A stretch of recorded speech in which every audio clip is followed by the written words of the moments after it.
Hello everyone, मैं हूं अमरदीप कुमार।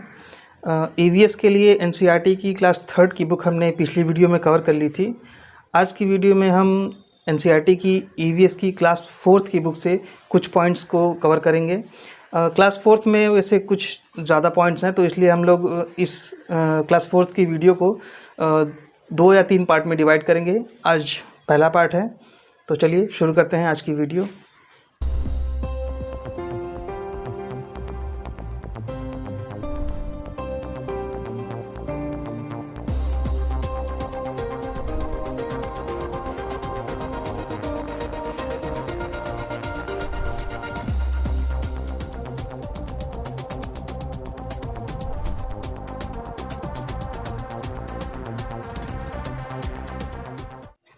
पहला पॉइंट है पक्षियों के कान।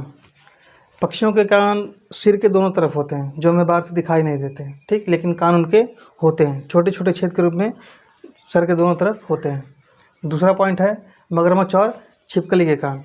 मगरमच्छ और छिपकली के कान भी सेम, जैसे पक्षियों के कान होते हैं सिर के दोनों तरफ छेद के रूप में, वैसे ही मगरमच्छ और छिपकली के भी सिर के दोनों तरफ छेद के रूप में होते हैं, ठीक। थर्ड पॉइंट है जिन जानवरों के कान बाहर दिखाई नहीं देते, जैसे अभी हमने बात की पक्षी और मगरमच्छ, इनके कान बाहर नहीं दिखाई देते, तो जिन जानवरों के या पक्षियों के कान बाहर दिखाई नहीं देते हैं उनके शरीर पर बाल नहीं होते हैं, ठीक, उनके शरीर पे बाल नहीं होते और वे क्या करते हैं, अंडे देते हैं, ठीक।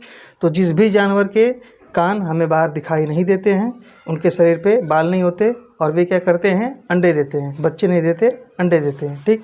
फोर्थ पॉइंट है जिन जानवरों के कान बाहर दिखाई देते हैं, ठीक, तो जिन जानवरों के कान में बाहर दिखाई देते हैं उनके शरीर पर बाल होते हैं और वे बच्चे देते हैं, ठीक, शरीर पे बाल होते हैं, बच्चे देते हैं, ठीक। जैसे आप लोग देख लीजिए हिरन वगैरह हो गए, है ना, उनके कान बाहर दिखाई देते हैं तो शरीर पे उनके बाल होते हैं, ठीक, वो अंडे नहीं देते बल्कि क्या देते हैं, बच्चे देते हैं, ठीक। पाँचवा पॉइंट है जानवरों की खाल पर डिज़ाइन, ठीक। जानवरों के शरीर पर जो भी डिज़ाइन होता है वो डिज़ाइन किस कारण से होता है, क्योंकि उनके शरीर पे बाल होते हैं, ठीक, शरीर पर बाल होने के कारण उनके खाल पे डिज़ाइंस होती हैं। जैसे अभी हमने हिरन की बात की, हिरन देख लीजिए, टाइगर देख लीजिए, ठीक, तो जेब्रा देख लीजिए, उनके शरीर पर डिज़ाइन दिखते हैं ना हम लोगों को, ठीक, तो वो सब डिज़ाइन क्यों होते हैं, क्योंकि उनके शरीर पे बाल होते हैं। अगला पॉइंट है हाथी, ठीक। हाथी, एक बड़ा हाथी एक दिन में 100 किलो से ज़्यादा पत्ते और झाड़ियाँ खा जाता है। बताइए, सोचिए कितना ज़्यादा खा सकता है एक दिन में। छोड़ दिया जाए तो दिन भर पूरा जंगल साफ कर दे, है ना। एक हाथी एक दिन में 100 किलो से ज़्यादा पत्ते और झाड़ियाँ खा सकता है, ठीक।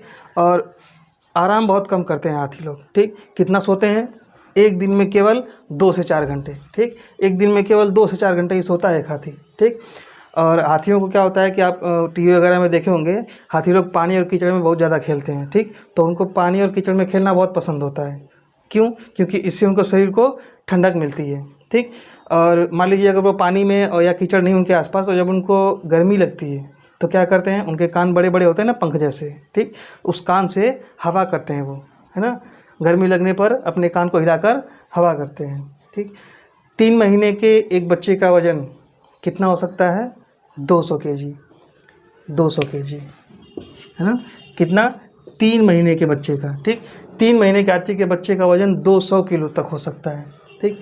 अब बात करते हैं झुंड में। झुंड में कितने हाथी होते हैं, तो झुंड में कितने हाथी हो सकते हैं, देखिए 10 से 12, है ना, एक झुंड में 10 से 12 होते क्या है, उसमें हथिनियाँ और बच्चे। हाथियों के झुंड में केवल हथिनियाँ और बच्चे ही रहते हैं, ठीक। वो कितने रहते हैं कुल मिला के, 10 से 12, ठीक। केवल हथिनियाँ और बच्चे क्यों रहते हैं, क्योंकि जो हाथी होता है जब वो 14 से 15 साल का होता है, जब एक हाथी 14 से 15 साल का होता है तो क्या करता है, झुंड छोड़ देता है और अकेले ही रहता है, ठीक, वो झुंड में नहीं रहता है, इसलिए झुंड में केवल हथिनियाँ और बच्चे रहते हैं, ठीक। देखिए केवल हथिनियाँ और बच्चे रहते हैं, ठीक। अब झुंड में रहते हैं तो झुंड में कोई ना कोई सरदार भी होता है, या मेन लीडर या नेता कहते हैं जिसको। तो झुंड का जो लीडर होता है, वो जो सबसे बुजुर्ग हथिनी होती है झुंड में, वही उस झुंड की लीडर या नेता होती है, ठीक, उसी के इशारे पे सारा काम होता है ना। बुजुर्ग हथिनी, सबसे बुजुर्ग हथिनी झुंड की नेता होती है। अब जब ये लोग झुंड में रहते हैं तो इनको जब कभी भी कोई परेशानी होती है तो उस परेशानी का सब लोग मिलजुल करके निवारण करते हैं। देखिए, परेशानी आने पर एक दूसरे की मदद करते हैं।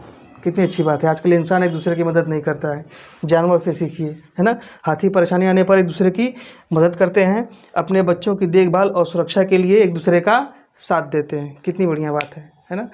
इंसान से ज़्यादा इंसानियत तो जानवरों में हो गई है। खैर, अगला पॉइंट है खिजड़ी का पेड़। ठीक, खिजड़ी का पेड़ रेगिस्तानी इलाकों में बहुत ज़्यादा पाया जाता है। ठीक, और इसे ज़्यादा पानी की ज़रूरत नहीं होती है। जाहिर सी बात है, रेगिस्तानी इलाके में जो भी पेड़ पौधे होते हैं, जब उनको ज़्यादा पानी की ज़रूरत नहीं होती है, तो उसी तरह खिजड़ी के पेड़ को भी ज़्यादा पानी की ज़रूरत नहीं होती है। ठीक, इसकी छाल से दवा वगैरह बनती है, मतलब ये छाल जो है इनकी दवा के काम आती है। फलियों से सब्ज़ी बनाई जाती है। ठीक, फ़ायदा ही फ़ायदा है। देखिए, छाल दवा के काम आ रही है, इनमें जो भी फलियां लगती हैं उनसे सब्ज़ी बनती है। ठीक, और जो इसकी लकड़ी है उसको कीड़ा नहीं लगता है। ठीक, राजस्थान के जोधपुर में एक गांव है जहां पर खिजड़ी का पेड़ बहुत ज़्यादा पाया जाता था। ठीक, अभी भी शायद पाया जाता है। तो इस वजह से उस गांव का नाम क्या पड़ गया, खेजड़ी गांव। ठीक, खेजड़ी के पेड़ ज़्यादा होने की वजह से उस गांव का नाम पड़ गया खेजड़ी गांव। ठीक, इस इलाके के, उस गांव में आसपास के जो लोग हैं उनको कहा जाता है विश्नोई। ठीक, वहाँ के लोग विश्नोई कहलाते हैं। ये लोग क्या करते हैं, पेड़ों और जानवरों की रक्षा करते हैं। मतलब ना ही पेड़ काटने देते हैं, ना जानवरों को मारने या मरने देते हैं। मतलब उनकी दवा वगैरह भी करते हैं, शिकार वगैरह नहीं करने देते हैं। वहाँ के लोग क्या कहलाते हैं, विश्नोई कहलाते हैं। अगला पॉइंट है RTE अधिनियम 2009। ठीक, राइट टू एजुकेशन अधिनियम 2009। ठीक, इस अधिनियम के तहत 6 से 14 साल के जितने भी बच्चे हैं, ठीक, हमारे यहाँ 6 से 14 साल के जितने भी बच्चे हैं उनको मुफ्त एवं अनिवार्य शिक्षा। ठीक, मुफ्त एवं अनिवार्य मतलब एक भी पैसा नहीं लगना है, और उनके लिए ज़रूरी है। किनके लिए, 6 से 14 साल के सभी बच्चों के लिए। ठीक, 6 से 14 साल के सभी बच्चों के लिए मुफ्त एवं अनिवार्य शिक्षा क्या है, उनका अधिकार है ना। गवर्नमेंट ने उनको अधिकार दिया है कि उनको मुफ्त एवं अनिवार्य शिक्षा मिलनी चाहिए। किस एक्ट के तहत, RTE अधिनियम 2009 के तहत। अगले पॉइंट में हम बात करने वाले हैं मधुमक्खियों के बारे में। ठीक, मधुमक्खी, हर छत्ते में एक रानी मक्खी होती है। कितनी होती है, एक।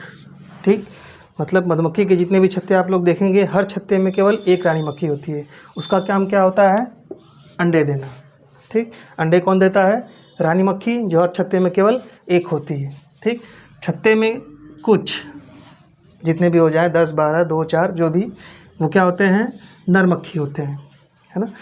रानी मक्खी केवल एक होती है, और नर मक्खी कुछ होते हैं जो कुछ खास काम नहीं करते हैं। ठीक, काम उनका क्या है, बस रानी मक्खी के साथ में अंडे पैदा करवाना, बच्चे पैदा करवाना, बस। उसके अलावा कोई काम नहीं करते, बस आराम करते हैं छत्ते में। छत्ते में बहुत सारी काम करने वाली मक्खियाँ होती हैं। ठीक, जो काम करने वाली मक्खियाँ होती हैं उनकी संख्या छत्ते में सबसे ज़्यादा होती है।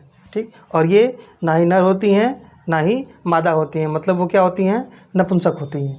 ठीक, ये दिन भर काम करती हैं। ठीक, इनके काम में कौन कौन सा काम है, शहद के लिए फूलों का रस ढूंढना। ठीक, मतलब जो शहद बनाती हैं, बनाने का काम इन्हीं का है, उसके लिए रस यही ढूंढ के लाती हैं। ठीक, रस से शहद बनाती हैं। कौन, काम करने वाली मक्खियाँ। छत्ता कौन बनाता है, काम करने वाली मक्खियाँ। और बच्चों को पालता कौन है, काम करने वाली मक्खियाँ। ठीक, मतलब रानी जी और नर जी केवल बस आराम करते हैं। रानी जी अंडा दे देती हैं, उसके बाद लोग आराम करते हैं। जो काम करने वाली मक्खियाँ वो सारा काम करती हैं, यहाँ तक कि बच्चों को भी वही पालती हैं। छत्ता भी यही बनाती हैं, शहद के लिए रस यही लेके आती हैं, और रस से शहद भी यही बनाती हैं। जब ये लोग रस ढूंढने जाती हैं तो क्या होता है, जब रस ढूंढने जाती हैं तो जिस मक्खी को रस मिल जाता है वो क्या करती है, एक तरह का नाच करती है ना, एक अलग तरह का डांस करती है, जिससे क्या होता है कि बाकी मक्खियों को पता चल जाता है कि रस कहाँ पे है। ठीक, अगला पॉइंट है कि लीची के फूल किस महीने में खिलते हैं। लीची के फूल फरवरी महीने में खिलते हैं। अगला पॉइंट है चींटियाँ। चींटियाँ मिलजुल कर रहती हैं। ठीक, और जितनी भी चींटियाँ होती हैं, एक बिल में जितनी भी चींटियाँ रहती हैं, सभी का काम आपस में बटा होता है। ठीक, देखिए, एक चींटी होती है रानी चींटी, उसका काम क्या होता है, अंडे देना। ठीक, दूसरी सिपाही चींटियाँ होती हैं, उनका काम क्या होता है, बिल का ध्यान रखना और बाकी मजदूर चींटियाँ होती हैं जिनका काम क्या होता है, भोजन ढूंढकर बिल तक लाना। अगला पॉइंट है, अगले पॉइंट में हम कुछ प्रमुख जगहों की बात करेंगे जो किस राज्य में हैं उनकी बात करेंगे। ठीक, गांधीधाम, अहमदाबाद, वलसाड़, ये कहाँ पे है, गुजरात में। ठीक, मडगांव, मडगांव कहाँ पे है, गोवा में। और कोझिकोड, ये कहाँ पे है, केरल राज्य में। ठीक, और केरल और गोवा के बीच में जो रेल मार्ग हैं, गोवा से लेकर केरल तक में रेल का जितना लंबा रास्ता है उस रास्ते में 92 सुरंगें पड़ती हैं। ठीक, पूरे गोवा से लेके केरल के रास्ते में बीच में कुल कितनी सुरंगें हैं, 92 सुरंगें हैं। और कुल कितने पुल पड़ते हैं, 2000 पुल पड़ते हैं। क्लास 4th की ईवीएस की बुक में अभी हमें और बहुत सारे पॉइंट्स पढ़ने हैं, लेकिन उनके बारे में हम अगली वीडियो में पढ़ेंगे। तब तक के लिए जय हिंद।